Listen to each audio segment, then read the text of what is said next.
Hey guys, welcome back to the channel. My name is Femi and today we are going to be installing winrar. What is winrar? Winrar is just to extract different files like ISO files, your RAR files and the sort.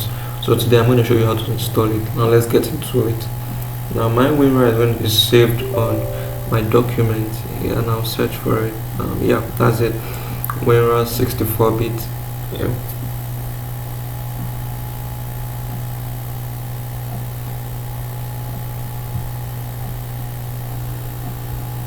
Now we started up.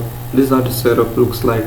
Now what I'm going to say is to toggle all, just click the toggle up and add to desktop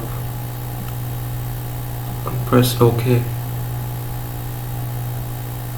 Thanks for, yeah, done.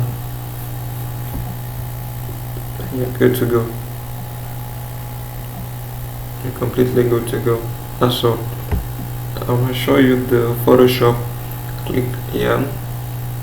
See, you have access to it. Open with winrar, extra files and extract here. So that's it. Thanks for watching. Till next time. Bye.